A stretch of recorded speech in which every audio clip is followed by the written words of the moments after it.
You're listening to The Human Upgrade with Dave Asprey. Our guest today almost needs no introduction, but I did promise you before every episode this year, I'm going to tell you exactly what you're going to get out of the episode so you can decide that it's worth your time to listen to it, because your time is your second most important asset after your energy. And today, you're going to learn what's happening in the very cutting edge of human biology, from micro, macro level, your cellular health, and even how that connects to broader planetary issues, with a dear friend and a multi-guest on the show who's been on my stage at the Biohacking Conference multiple times, and a guy who's really changing the world of gut biome in very big ways. It's my friend Naveen Jain, who's CEO and founder of Biome. And full disclosure, I am an early advisor and investor in the company, and they're kicking ass, adding thousands, actually tens of thousands of new bacteria that live in the gut to our databases, just changing the world in many different ways. Naveen, welcome back to the podcast. Well, first of all, Dave, it's always an honor and pleasure to speak with you. And your tribe, I love your tribe. I mean, they are one of the most curious human beings on planet. And curiosity is what drives the humanity forward. The day you stop being curious is the day you die. So I just worry about the people who have lost the curiosity. They refuse to challenge the status quo and they expect to be alive. I mean, I just don't get it. I mean, it's okay to be wrong, but it's not okay to be not curious. Thank you for saying that straight up front. I mean, I've been wrong about some things. I thought kale was bad for you, but I didn't know how bad for you it was. So it turns out I wasn't anti-kale enough early on. I'm kidding. I know you actually aren't a kale hater. But bottom line is, you and I both are almost certainly wrong about some little thing that we're doing, but we're directionally right and we're constantly improving. And it's the people who say, this is how it is and it will never change, that I think are really stuck. And since I first connected with you years ago at the X Prize 10th anniversary trip with the Ansari family funding it, I was just blown away, because I feel like I'm, back in fifth grade playing with someone, and we're, look, what would happen if you did this? What if you do this? So I'm going to ask you that before we get into the future of where things are going with the biome and with the planet and all that. And I've asked this before, but you always give me a different answer. So I want to hear it this time. What's keeping the curiosity alive? I mean, you're a little older than I am. And seriously, you're like a kid. What's going on there? Well, I just say that to me, curiosity is what keeps you alive. I mean, curiosity is what not only drives the humanity forward, it drives an individual forward. And, to me, a childlike curiosity is what allows you to constantly challenge the foundation of what every expert has taken it for granted. So as you mentioned, when an expert tells you this is how it is, and there is someone out there say, why does it have to be this way? Why can't we change it? Why can't we do it differently? And those are the people who end up disrupting the industry from outside in. The industry never gets changed from inside out. It's always gets changed from outside in. And to me, that curiosity is what takes someone who is not in that industry to say, you know what, I'm going to ask a completely different question. And by asking that question, I'm going to challenge everything the way people are doing it. And what you end up doing is someone who is an expert is going to tell you you're crazy. And 10 years later, they're going to say, you know what, I always told him that was going to work. Right? And that's how it always happens. A day before the breakthrough is a crazy idea, and day after the breakthrough is an obvious idea. Yeah, it was that way for flight. It's been that way for almost every big innovation. But you take a lot of hits, and I see so many people get kind of bitter about that. But you've skipped that whole step, and you're just constantly curious and happy. I've seen you pretty stressed over the years, but even then you're still curious. Like you handle it in a different way. And do you think that's your gut bacteria doing it, or is that something else? Well, at the end of the day, our mindset determines how we react to the world around us. And you could argue that our puppet masters who are inside our gut are probably controlling our mindset, but that's for some other day. But the fact really is your mindset determines your reaction. No one can make you angry. No one can make you frustrated. You make yourself angry. You make yourself frustrated. So when you say that this someone else stresses me out, no, no, no, no. You are the only one that has a power to stress you out. There is no one else in this world who has that power and should not have that power. Now, I kind of believe that, Naveen, but I have access to a broad array of technologies, say at Upgrade Labs, and I'll just pick one at random, like the pulsed electromagnetic frequencies we use. I know how to configure that system to absolutely stress you out against your will. It's true. Right. So there's some biological stressors that even if you're a curious, good human, it seems like we have the ability to knock ourselves out of that healthy space. And we can do it chemically, we can do it electrically, we can do it with radioactive elements or pulsing lights. Like there's all kinds of things. So some percentage of this is within our conscious control, but some of it's just the environment. And it feels like we're hurting the environment that hurts us. Agreed. And what I meant to say was that it is our conscious decision that we take of what foods we eat. What are the things we are doing to our body? What kind of environment we live in? And all those external things obviously impact us. So what we do impact us, and it impacts the universe. What we do in the universe impacts everything that happens inside us. We are an walking, talking ecosystem living within a larger ecosystem. We call that universe, and everything is interconnected. So what we do and what we do in the universe is always impacting us. So yes, what I meant to say was no other human beings, just because of their presence, can change how you react to the world. Yes. They can say you are naive and you are completely, it's crazy. You're completely out of your mind. And guess what? It's their opinion. As long as you're not looking for their approval, you don't really care what they think of you, right? These are not the people I'm looking for advice, and I don't care what advice they have to give me. I have seen you exceptionally cleanly blow people off who are trying to give you advice and you don't want it. And you're like, nope, next. And you have zero guilt about it, but you're not a jerk about it either. Well, right. And that's cool. You don't have to be a jerk. I mean, first of all, I look at you, and obviously I have now worked with you for at least more than a decade since we first met. And every interaction we have, it's always about learning something new. There is never a time when I sat down with you, there is not something new I learned. There is never a time where I did not come out and say that time, every minute of that was well worth spent, right?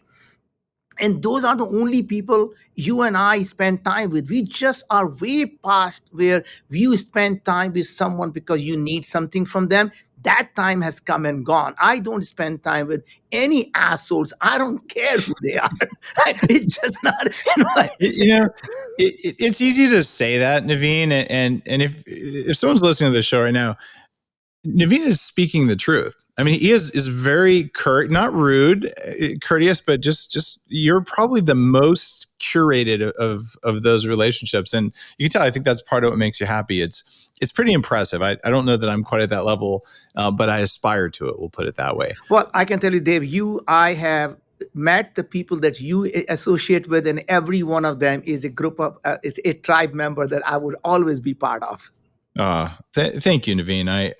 I'm grateful to have an amazing community, and I still make some mistakes every now and then. I'm getting better at hiring the right people and, working with the right people and spotting when people are, off the line. And I think your experience as an entrepreneur has taught you that skill probably before I did. So you're pretty darn good at just sniffing that out. And so I'm kind of asking about mindset stuff, but we're here to talk about the latest stuff going on with Viome. And for listeners, look, Naveen and I aren't here, to sell you Viome. And I'm also going to tell you, yes, you go to Viome, which is the best test of your human mitochondria and your gut bacteria, just your whole health intelligence. You can use code Dave. He'll give you $20 off. It's very rare to get any discount with Viome. So VIOME. But that's not the reason we're here. We're here to share really cool stuff with you. And so I just want to get that kind of off the table there. We're going to talk some about that, but a lot of this is just about the human condition, the condition of the world, and where the future is going. Because what Naveen shared on stage at the last biohacking conference in our fireside chat was the most popular talk, and it was so mind-blowing because it wasn't about, oh, change your gut bacteria so you have better poop and some better inflammation, although that's part of it. It was kind of major game-changing stuff. So tell me the latest, Naveen. Like, what's going on in the very cutting edge of microbial gene expression and things like that? Like give us all up to date. Well, so I think, Dave, so first of all, I'm just going to step back and let people know that we analyze your whole body, and it's not about just the gut microbiome. We look at, now very soon we're launching a new product, Dave. You're going to be getting the first of it very soon, which is going to be a full body intelligence. So it used to be Nice. a gut intelligence. We launched the health. Gut intelligence was actually analyzing your gut microbiome. We launched health intelligence, looks at your human host and the gut microbiome and the interaction between the two. And now we're launching a full body intelligence that takes saliva, few drops of your finger prick blood, and a touch of a stool, and then we analyze the whole body. And what we're realizing is that we thought the gut microbiome was absolutely critical to everything that happens. And I'm not taking that away. But what we are realizing now is your oral microbiome is turning out to be just as important as your gut microbiome, which I think most of the science world has completely ignored. And it turns out that what we are seeing is in your saliva, your gut microbiome, your oral microbiome is more diverse than your gut microbiome. So think about it for a second. There are more types of organisms in your mouth than they are in your gut, even though they are, trillions, 39 trillion of them in your gut and only a couple of trillion in your mouth, but the diversity is much higher. Now imagine when our mothers would say chew your food.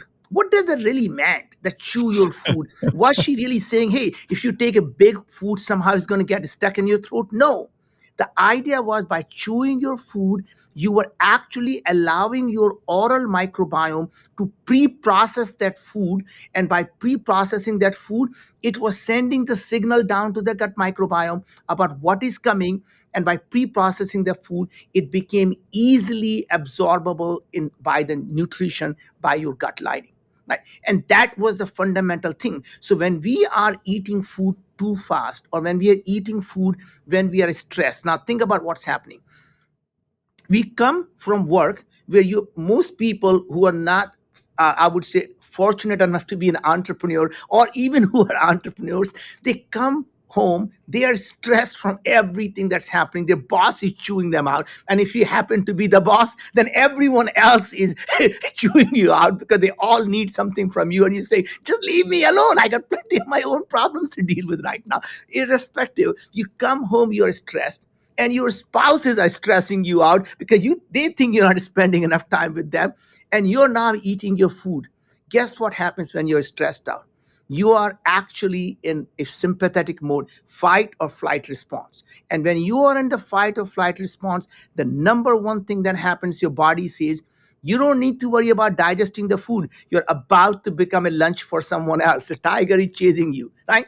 Guess what? Your digestive system is completely shut down. And at that point, the body is in a fight or flight mode. So when you're eating that food is not getting digested at all. Right. And that's the reason why many cultures have actually made it a part of actually doing the gratitude. What do? We actually calm down. We do the gratitude. The idea is to bring your body into the parasympathetic mode. So you're out of the fight or flight response. So your digestive system is now ready to digest, right? And those were the things that, you learn anecdotally from your mother, to chew your food or always say your gratitude and do the blessing before you eat your food. But they all had a scientific basis. Another thing that really, really surprised me was about a month ago or so, we were looking at this data, and where my scientist is so excited, and he's telling me that how these many of the inflammation is happening in the gut. And he says, look, we can see these microorganisms are converting the corticoid into testosterone, a hormone called corticoid, converting them to another hormone, testosterone. And the testosterone locally in the gut lining is creating the lesion in the gut lining.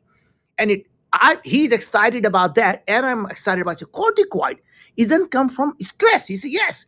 And I say, so my mother was right when she used to say stress causes cancer. She was right. Stress causes cancer. Right.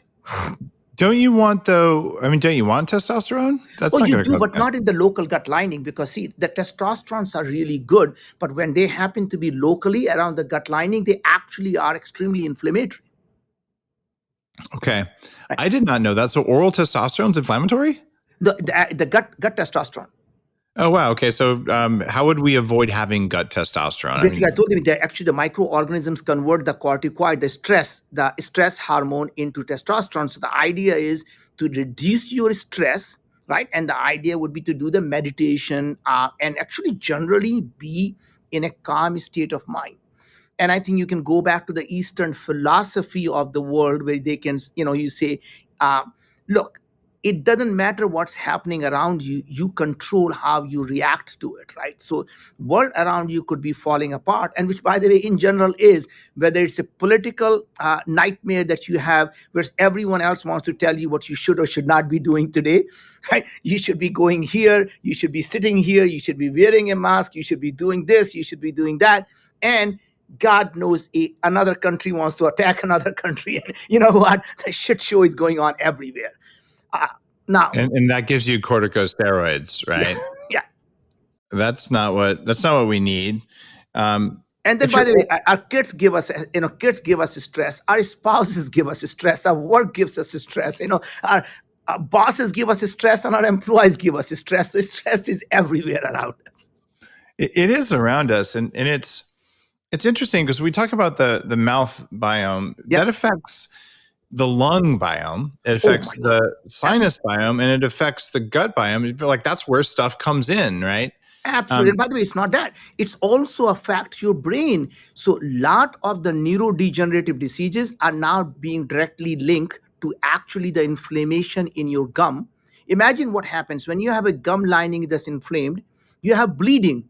What's happening now? Your oral microbiome is going into the blood. What does that mean? Now your cytokines and all of your inflammatory markers are actually now highly inflamed, trying to kill those microorganisms. And when these microorganisms are now infecting your blood-brain barrier, what are they doing? They're inflaming the blood-brain barrier that makes it permeable. Now you have infection in the brain. And that's really what leads to many of these neurodegenerative diseases. In fact, another thing we are learning, which is really interesting, is several of the diseases, including IBD and colorectal cancer. We saw this phenomena in people who have colorectal cancer and people who have IBD. They have this organism called Fusobacterium nucleatum that is actually 400-fold higher active in the gut in the people who have colorectal cancer, and about 20-fold higher in the people who have IBD, even though the prevalence is same, but whether you people have or not. And what's happening is a Fusobacterium nucleatum is actually an oral microbiome. So now, how does that oral microbiome is actually getting into gut? Well, a couple of things. A lot of people are now taking these PPI drugs. They kill the acid, and there is no acid in the stomach. What's happening? These microbes that are coming from saliva are no longer getting killed. That means they now are transitioning right to the gut where they don't belong. And that's where, in some people, where they either pass through, and the other people where they settle down, they start to cause a whole bunch of havoc. Same thing happens in another organism called Klebsiella pneumonia. Klebsiella pneumonia in certain people who have HLA types of B27 something, that actually starts to produce specific enzymes and proteins, amino acids that are biomimic to the similar enzymes that in the protein that's in our joints. So our immune system, it starts to attack the joints, and that's how you get a lot of the autoimmune diseases. So what we're starting to see is these inflammation is a chronic inflammation is a root cause of chronic diseases. And many of the inflammation we see in the human body, we are seeing either coming from your oral microbiome or your gut microbiome. So leaky gum or leaky gut. And that's also, by the way, turns out to be the number one reason for aging. And we can talk a little bit more about longevity of what we are learning. So one of the things, David, we launched biological age. So when you do a biome test, you get your biological age, you get your immune health, you get your mitochondrial health, you get your cellular health, you get your gut health, you get your whole bunch of 400 other deep scores. And then we obviously tell you, don't eat kale for, because you have you have poor oxalate mechanism. I mean, it's true. By the way, can I point this out? My biome test straight up says you have a problem with oxalate metabolism. Yes. In fact, it's the only problem that it really highlights. And it tells me straight up, kale, bad, raw spinach, bad. And I would still say someone who has better oxalate metabolism still doesn't need oxalates in their life, but they can at least tolerate it. So for me, it's like, seriously, don't do that. And for you, if you really wanted the kale salad, you can take the hit and, you maybe just don't like your kidneys or something. But it's one of those things where the compatibility of foods with you is not the same as with your spouse or your neighbors. And there's a broad spectrum of stuff we can eat that'll give us energy that won't kill us right now, which is great for survival. But I mean, you changed some stuff even since I met you. What changes did you make after the latest round of the upgrades you did to the biome test? So first of all, Dave, one of the interesting thing about your body is constantly changing. So just because a certain food is good for you doesn't mean it's going to be good for you 6 months from now. And the food that are bad for you today doesn't mean it's going to be bad for life. So when I started Biome, in the beginning, I thought the foods that were really healthy were the food that everyone tells you to eat. Eat broccoli, whether you like it or not. Eat kale and spinach is good for you. Eat cabbage and Brussels sprouts are good for you. And it literally, first thing it said when I did the biome test was, your sulfide production is too high, causing inflammation coming from food that are high in sulfate. Avoid broccoli, cabbage, and Brussels sprout. Your oxalate metabolism is not very good. Don't eat spinach and kale because you're going to end up getting a kidney stone. Guess what? If I had known before, I ended up getting a kidney stone before I started Biome. If I had known that, I could have avoided spinach and kale and never got the damn kidney stone. And any man who has ever gotten a kidney stone, I can tell you that it is as bad as they say. It is a birthing process. It's not fun. It is painful. So you guys heard it here first. If you don't want to experience birth as a man, don't eat raw spinach and kale. There. especially if you have a low oxalate metabolism, because if you have high, it doesn't mean it's good for you, but at least you can tolerate it and you're not going to at least suffer through that pain, right?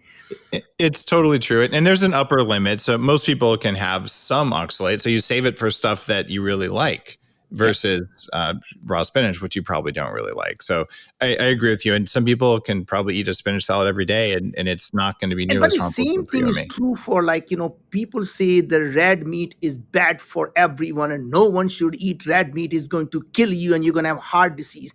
And that's completely bullshit, because what we see is there is a carnitine that is in the red meat.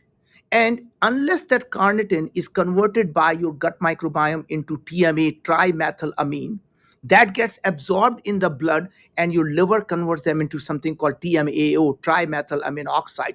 That is the one that causes heart disease. But if your gut microbes are not converting them to TMA, and you should eat red meat, there are a lot of nutrients in the red meat. But when you have high TMA, you need to cut it down. Right. You and I both know lots of people who live to be 100 years and they eat red meat and potatoes all their life. Mm-hmm. So what is it about them? Is because their microbes are not producing the trimethylamine by converting the carnitine into the TMA. Right. And I have to raise my hand here again. My biome test shows I do not have TMAO forming bacteria in my gut. And that's because I don't eat industrial meat, which has the antibiotic residues in it. And I don't eat stuff with glyphosate in it, which all those are more likely to damage your gut bacteria to cause the bad guys that make TMAO to form. So if you have those, then you tweak your bacteria in your gut using the data from Biome until, oh, look, now I can eat meat and it's not converting. By the way, fish converts more than red meat into TMAO anyway. So like, oh, I'm a pescatarian. Well, that means you're just bad at science. And by the same type of thing, but it's not just any food. I mean, I can tell you, if your uric acid production is high, you shouldn't be taking vitamin B3 because that's going to convert into gold. So it's really that there is no such food as universal healthy food. And there is no such thing as universal healthy supplements. So there are supplements that actually would harm you. So for example, if your bile acid production is high, you shouldn't be taking curcumin and turmeric because it's anti-inflammatory, because that's going to end up converting into bile salt, right? So same type of thing. You can now look at the stuff and saying not everyone should be taking NAD or NMN or NR, is because that's good for longevity only for people where they don't have high cellular senescence or they don't have the high inflammatory activity.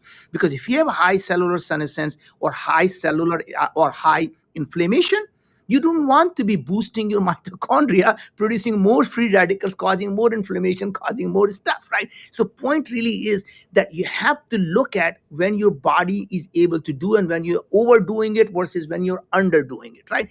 And until you test, and that's one thing I love about you and your tribe, it is test, don't guess. It is not just let me just go do it. And I think everyone, my neighbor told me, take this basil and it's going to be good for you. Well, I'm going to test it. Does it work for me or it doesn't work for me? And what we're saying is, instead of doing the trial and error, we have actually now built the AI, so we can analyze your body, so we can tell you, hey, it's not going to work for you and here is why. We don't simply say don't do it, we tell you why.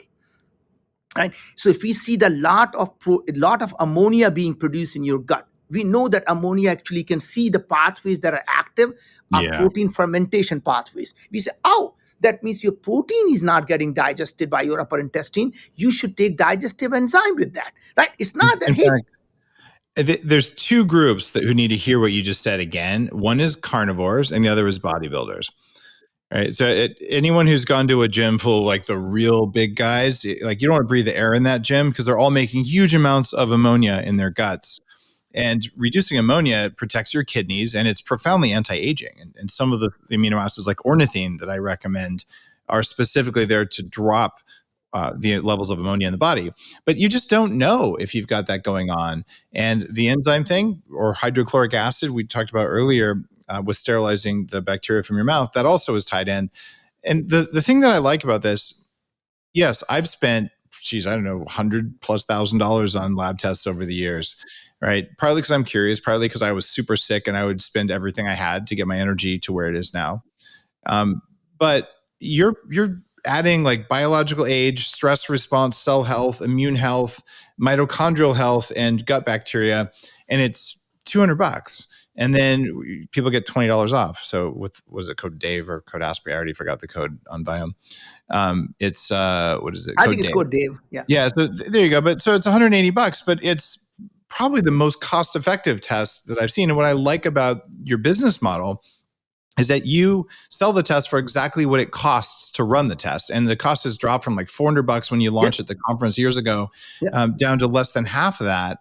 But the amount of data that comes out of it is probably 10 times more data. In fact, the test we launched 4 years ago was only the gut intelligence test at that time for $499. Now that thing is, by the way, $99 now.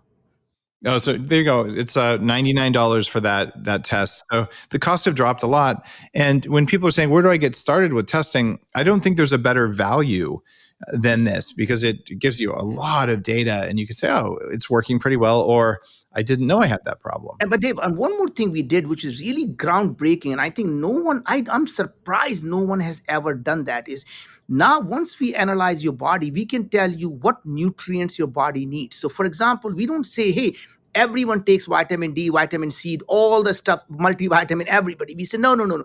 You need 22 milligram of elderberry every day. You need 27 milligram of berberine every day. You need 79 milligram of amylase every day. And we literally give you every vitamin, minerals, herbs, digestive enzymes, amino acids.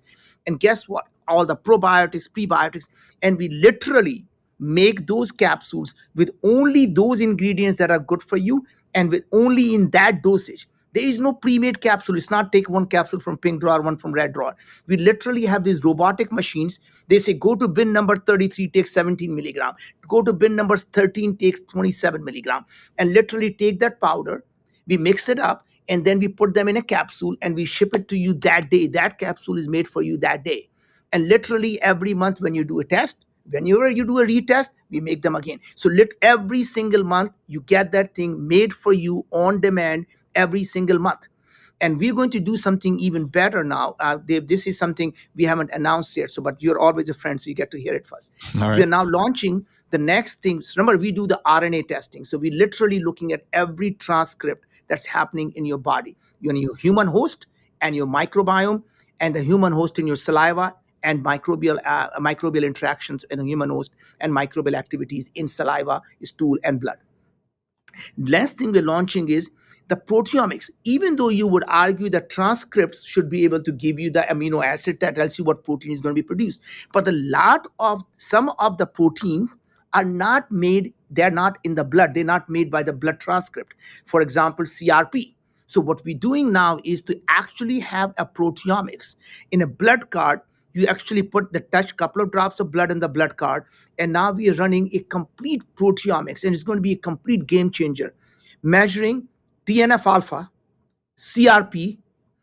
We're going to be measuring things like LBP, by the way, the only guaranteed way of knowing you have a leaky gut, lipopolysaccharide binding protein. Yes. So LBP, we are doing the things for the Hashimoto disease, and we are measuring all the cytokines that we can get from transcript. But in the proteomics, we're going to also do all the antibodies for different foods, right? So we are able to do that. And by the way, here's the thing. We figured out, instead of one antibody for each protein per valve, that how it used to be done, we can do 96 protein into one cell. That means my cost of doing is going to come down to equivalent of about 10 cents. Wow. So this is a big tech, a big data play. And you also have data from like hundreds of thousands of people. 325,000 people as of last year, and growing about 15 to 20,000 a month. Wow. And what was that number again? How many last year? 325,000. 325. Wow. It keeps growing every time we talk. And so it's now to the point where there's such a rich data set that you can go in and just get more and more value from the data that someone's already sent in. This new test that you're turning on, especially with the food antibodies, I'm really interested. Is that currently available? So it's going to be available, I would say, in the next few months. But that is something, that's the next test we're launching is, as I said, full body intelligence and this thing called immunoassays. So we're going to be launching this whole immunoassays right after that. So it's going to be full body intelligence and immunoassays. And we're going to actually may just ship it out to everyone at no cost when they buy our supplements. And every month we measure what's changing because of supplements, and we make the supplement next month based on that, what's changed. So as your body is changing, you keep changing. So literally on a monthly, and what do you have to send in? Is that a blood sample or is that saliva or what? Just a blood sample, few drops of blood. Wow. And the few drops of blood, these are really easy to do now. Blood cards by the finger prick and blood card. Just touch. Very simple to do that. So this is groundbreaking. If I'd have had this 20 years ago, just what you have in the current test, not even the new test, would have solved the vast majority of the things I was dealing with. It would so next thing we're launching, Dave, that I think since we're giving you an update is cancer detection. So as you know, just based on your saliva alone, we got the FDA breakthrough device designation to detect stage 1 oral cancer, stage 1 throat cancer. Simply spit in a tube with 95% specificity and 90% plus sensitivity. We can tell you have a cancer in your mouth or your throat or not. And by the way, that's going to be another couple of $100 test. It's not like thousands of dollars you spend today. Even companies like Grail that launch at cancer tests, their sensitivity is 45%. That means there is 55% now they're wrong. So think about it. You bet it's no better than tossing a coin. They're almost like the government. And so but our government, if you're looking for approval rating, that's in 30s. So I think there's okay, they're better than the government. Okay, I hear you there. But coming back to it, now we are actually going to be enhancing that test for just on a saliva alone to detect other cancers. So we are actually currently working on a clinical research on colorectal cancer. And we are really hoping, David, this is going to be a big breakthrough, Dave, here, is colon polyps. Not only detect the colon cancer, to detect something before they become cancerous. So we're going to be able to looking to detect colon polyps before they become cancerous, so you can remove them and never have a cancer. breast cancer, pancreatic cancer. As you know, I lost my dad to pancreatic cancer. So it's important to me that we work on that. We are working on gynecological cancer. We're working on all the GI cancer, esophageal cancer, stomach cancer, all the head, neck, shoulder cancers, right? So that another thing we're doing is a large, very large research in two continents on pre-Alzheimer, MCI, mild cognitive impairment. Mm-hmm. And we see extremely strong signals of MCI in your saliva. So we really think that from your saliva, we will be able to say, hey, you are starting to get a little bit of early Alzheimer. Here are the things you need to do to protect yourself so you don't get there. Are you working with Maria Shriver and her women's Alzheimer's movement? No, I've not talked to her. I think you told me once about to talk to her. Yeah, I think we need to I'll talk. connect you guys. I'm going to do a little bit of fundraising at the next biohacking conference. Awesome. And I'm going donate to be there. money. Maybe you should get her there. Yeah, I'll let's see. We invited her last one. This one's in LA, so she might be able to make it. That would be really cool. We're going to take another mutual friend, Max Lugaver. We're going to auction him off as an eligible bachelor for a date, and we're going to donate that to to women's Alzheimer's. Dave, I think if I were you, I would auction you off. I think you're looking younger and younger. Well, I suppose we could do that. It'd be a heck of a date, though. So.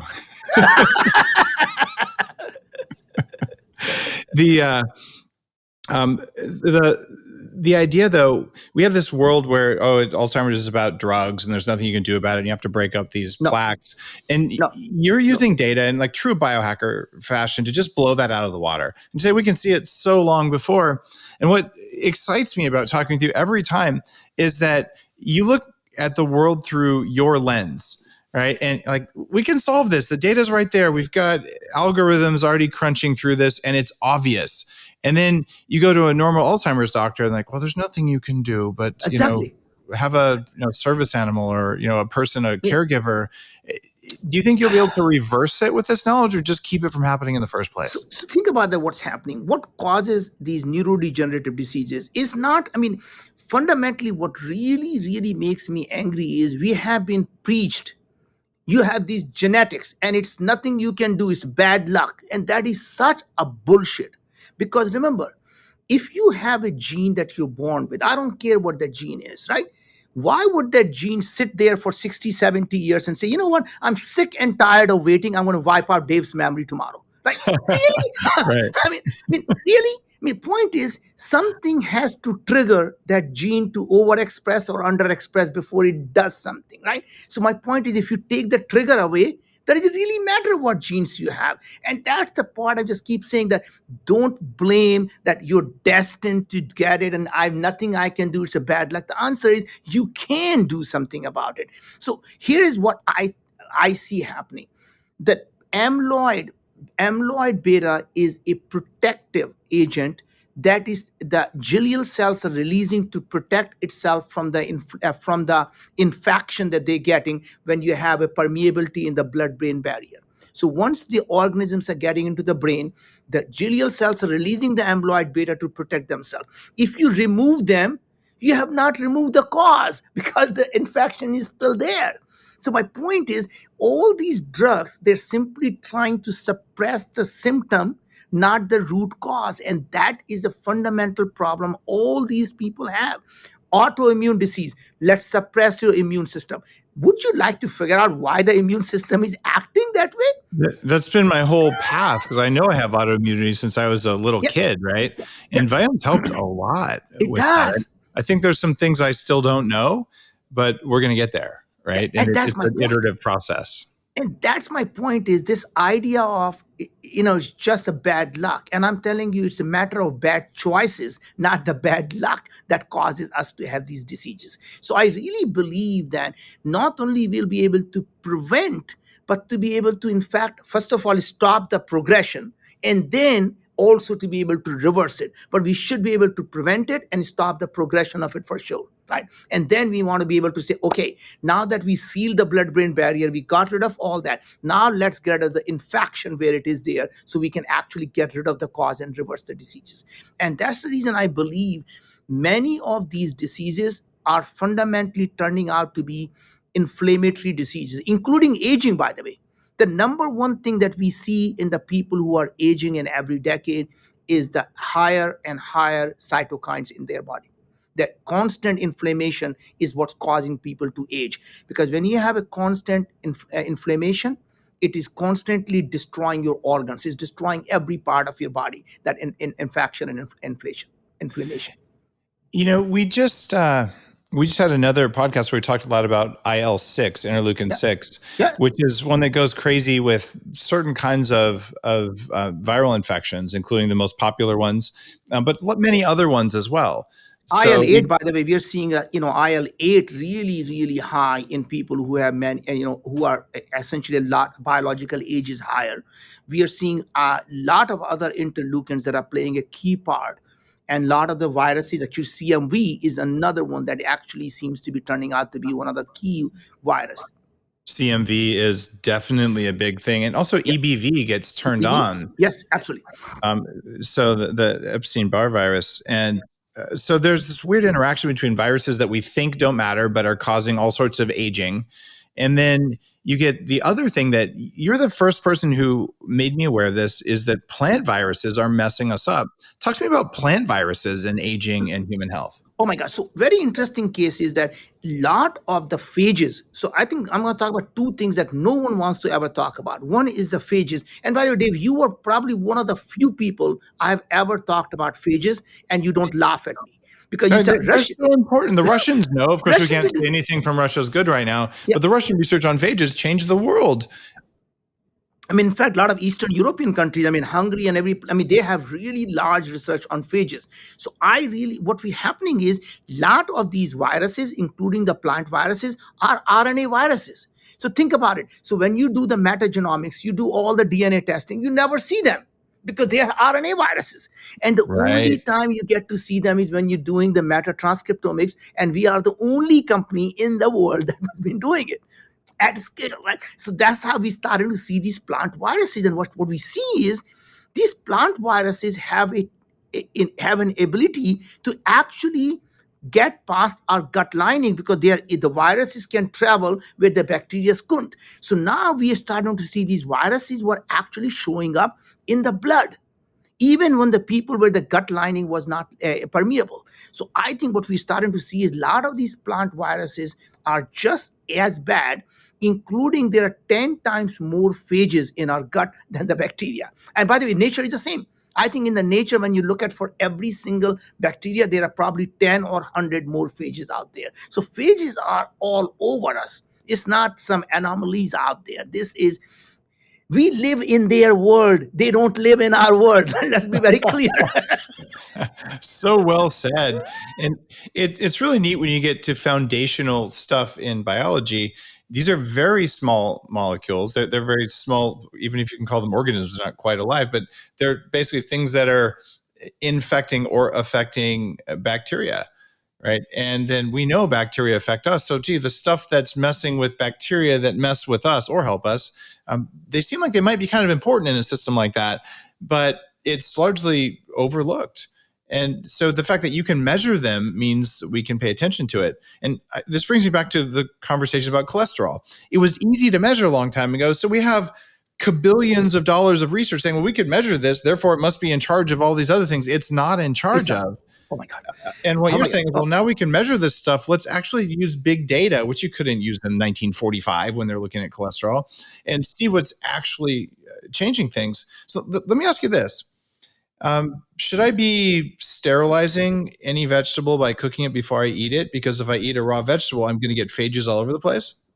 Actually, I really believe the raw vegetables, or including eating some of the dirt that comes with the raw vegetables, is actually good, as long as damn thing is not grown in pesticides. And if it's organically grown in your own garden, I would literally pull the carrot out, shake it up, and eat it as is, because that you want the soil microbiome going into you. You want to enrich your microbiome. Important asterisk to that. Yeah. If you made the mistake even one time of putting well-marketed sewage sludge in your garden in the US, do not do that. It could kill you.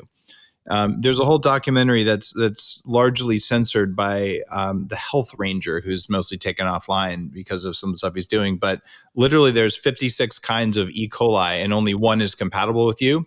And in the U.S., they are selling sewage sludge with all 56 kinds of E. coli in it, not sterilized, not heated the way it has to be in Europe. You put it in your garden and then you eat a carrot with that on it. Oh, no, you Don't don't eat want that. that.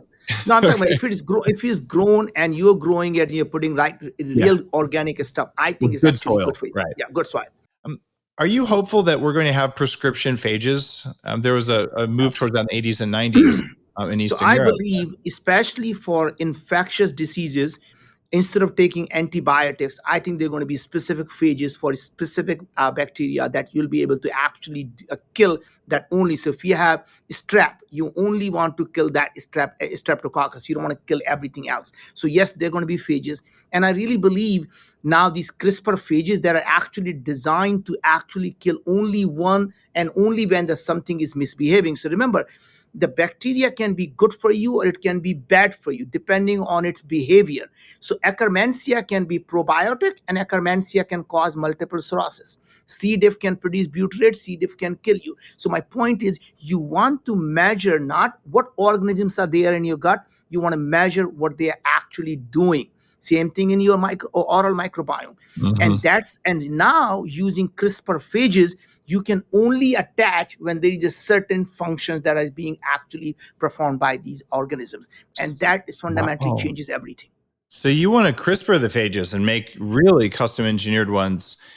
Wow, I'm in support of doing that, although I'm a little concerned they might replicate and do bad things on the planet. Are you worried about that? Well, so the only thing is about them is that since they only impact very specific bacteria, they can't really run wild, right? Because the phages are very designed to actually find only that bacteria, right? With those functions. So if bacteria are sheep, phages are kind of the sheepdogs that are pushing them around. So having a bioengineered phage that makes your bacteria behave, so the C. diff is the good C. diff, not the bad C. diff. It's actually not. There is no good C. diff. There's good Clostridium, but the difficile is always bad, as far as I know. It is actually can be commensal. It doesn't have to be bad. In a sense, most of us actually have a C. diff, but as long as we have enough good environment around it, it keeps the C. diff in check, and it actually becomes C. diff is good for you in some sense because Yep. a slight inflammatory activity keeps your immune system actually primed. So it is good to have a primed up immune system that's always ready to attack, right? Versus an immune system that is absolutely not primed. So actually having a good environment around C. diff actually is good. C. diff can be good. Yeah, I've got to ask about parasites. I once took some rat tapeworm egg larva eggs on stage at the biohacking conference because there are some, and these are like rat tapeworms. What? These can't live. The larva can't live in the human body for more than 6 weeks. And what it was to do was to stimulate the immune system and to help heal the gut. And it's a broader class of things called Hellman therapy. But I know there's huge numbers of people walking around with Giardia, with other parasites in their gut, amoebas and things. And are you detecting those? Are you like, what's your take on maybe even using those beneficially? So we actually see everything. As long as an organism is alive, we see it. So whether it is a bacteria, virus, fungus, mold, it doesn't matter. We see everything. If it is producing a transcript, we see every transcript. We do a completely unbiased transcriptomics. That means if there is a transcript, we are seeing it, right? So we literally look for everything, whether it's a phages, whether it's any eukaryote, we see everything that's out there. And then we actually run a whole bunch of machine learning to see what's happening with the people when they have this disease. And that's how we are able to build a predictive model to say, hey, when this is happening, you have this disease, or this is people who have a disease, this is where you are. And every time you do a retest, we can tell you, are you moving towards a disease or are you moving away? It's not static. It's not like you have 6 times higher likelihood of getting Alzheimer. Enjoy your life. We can tell you, here are the things what you can do. I mean, I know which genetic test you're talking about there. Those ones drive me crazy. And 6 times your risk, which was 1%, is still a very small risk. And maybe you don't need to lose your mind right now. And by the way, first of all, it's not even true. Like APOE4, where they claim to be have a GWAS, which is genomic-wide association study, which is finding the pattern in the noise. A lot of the people they saw in Amazonian tribe, by the way, they had 8 copies of APOE4, never get Alzheimer. They, in fact, turned out APOE4 was protecting them from the infections of the when they were getting bitten by the mosquitoes, right? So here it is. Wow. Elephant has, by the way, more copies of APO4 than anyone. And guess what elephants are known for? Memory. They never lose their memory of an elephant. Wow, that's interesting. I've often thought that all of these things, including the people who have autoimmunity like I do, the HLA DR4 people, were designed to basically survive a famine and to invade some other country and take their food and eat it, even if it's not familiar to us. So rapid acting clotting and rapid acting immune systems are a survival advantage in an apocalyptic world, but in this world they kind of suck. Right? So it's getting to be more programmable with changing small things in your gut using the data from biome. And by the way, HLA really cool. typing simply, HLA is how it reacts to the external environment. So if your HLA typing is there, then all you have to do is adjust the microbial activities in your body, and then actually it can be compatible with your HLA rather than actually those microbial activities that are incompatible with your HLA typing.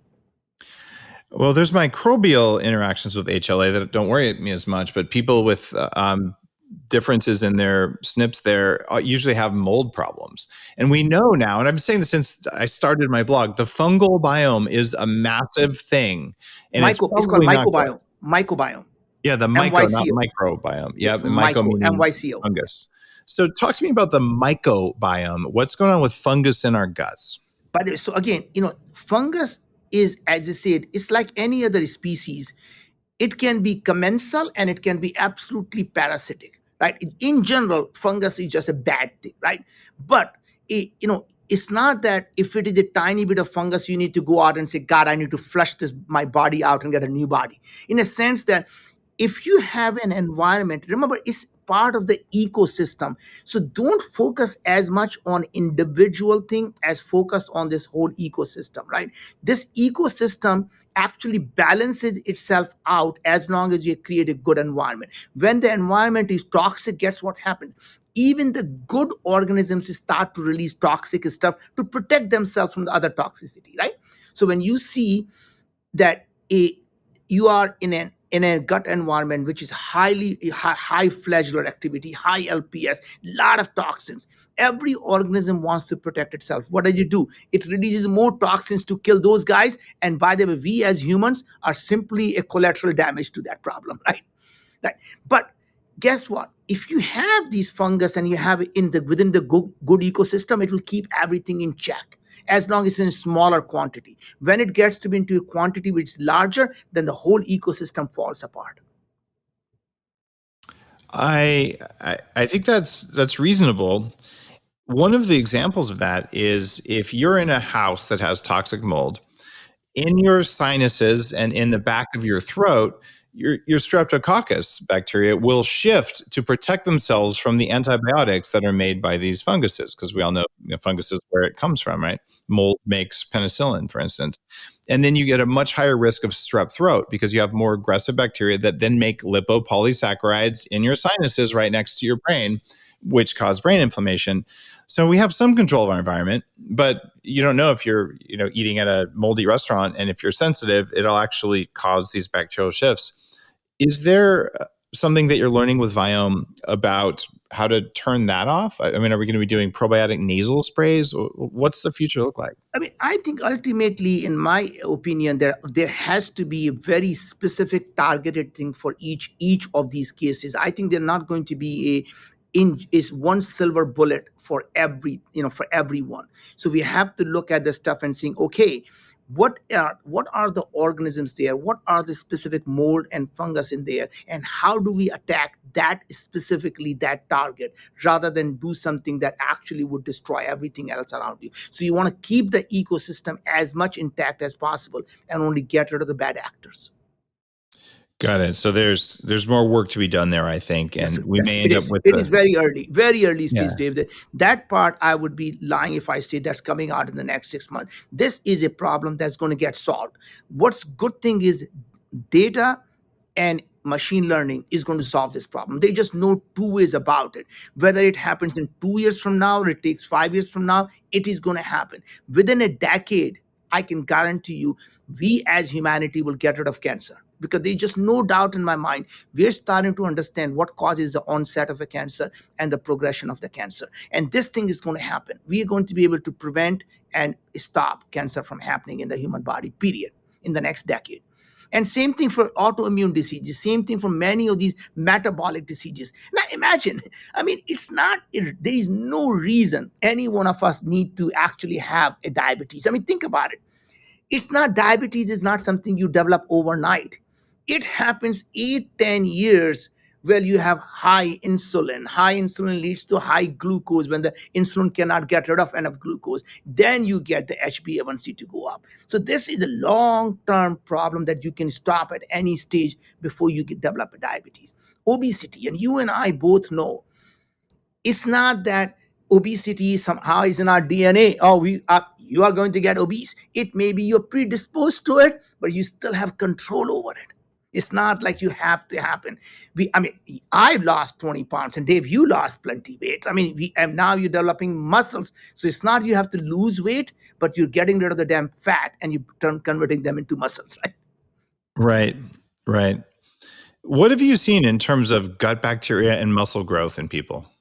We have not done a lot of research on that, to be truthful here, that there is not a lot of research we have done on muscle growth and gut bacteria. But there's just no two ways that in some sense, think about what's happening. Your microbes are 99% of all the genes that are expressed in the human body are coming from our microbes. They're not our human genes, right? These metabolites, or call them a microbiome poop, the micro poop is what we call metabolites in technical words. They get absorbed in the blood, our human body, human host, and our human host gene expression is constantly changing. In fact, we have now shown that as microbial activities are changing, what human gene expressions are changing. So now if you want to control the human gene expression, what microbial activity you have to control it. So you can see these human host gene expression that control the muscle building activities. What are the microbial features that are directly connected to that? And by changing the foods you take, you can actually control for the myostatin, right? To be able to actually control the myostatin that builds the muscle growth. So it does come down to myostatin, Yes. Which is a thing that we've been trying to manipulate in the bodybuilding community forever, which is to trigger muscle growth independently of a compound called mTOR, which is something, and also independent of insulin. So if you're trying to put on muscle, get insulin or insulin-like growth factor up, get mTOR up, and potentially inhibit myostatin, and then watch yourself turn into a balloon animal overnight. So we don't have that solved yet, but I think we're moving in that direction. So you can turn that signal on real quickly, and maybe just for a couple of days, and put on enough muscle that it'll last for a couple of weeks, but you can have those things low the rest of the time, which is probably the right thing to do. I can't believe that, David, it's been an hour and we basically have barely scratched the surface. I know, right? Naveen, I just want to say thanks for the massive amounts of knowledge about human biology that you're adding to even the world of research right now. I mean, cancer detection, who would have imagined, 5 or however many years it's been since you started Biome, it's been more than 5. 6 years. 6 years. That it would have led from, hey, let's look at just your basically your gut bacteria into this incredible, rapid expanding world of mitochondrial health and all. And the fact that it's under $200 to do all this testing now, it's also very disruptive. And so, guys, Naveen is brilliant. His research team is actually more brilliant, but maybe less curious. There's some very smart people on the team I've had a chance to interact with. And what I would recommend is, if you're looking to do a lab test, Biome is very, very affordable. And it's very, very rich data that's actionable. And you can save $20. Use code Dave. So it's worth your time. And Naveen's the real deal if there ever was such a thing. So I highly recommend it. Oh, and Naveen, Paris Hilton says hi. I was just on her show earlier today, and we actually mentioned you on the show because she's a big fan as well. She has been just great supporter. And by the way, she has been taking biome supplements, and she tells me that she has more energy now than she ever thought she would. So it's really, really helping a lot. So I mean, I really tell you that do the test, but remember, eat the foods that are actually good for you, avoid the food that are bad for you, and take your supplements. They are actually needed. It's not some bullshit that these guys are selling supplement. We don't make any supplement that with a nutrient that your body doesn't need. We make the custom made for you. Every single ingredient there is designed for you in the doses that you need. So to me, that's just a game changer. Is if you care about your body, go take care of it. Because if you take care of it, it will take care of you when you need it. It's totally true, Naveen. Thank you again, and I look forward to having you back on the show whenever you've cracked another code of being human. Have an awesome day. Thanks a lot, Dave. You're listening to The Human Upgrade with Dave Asprey.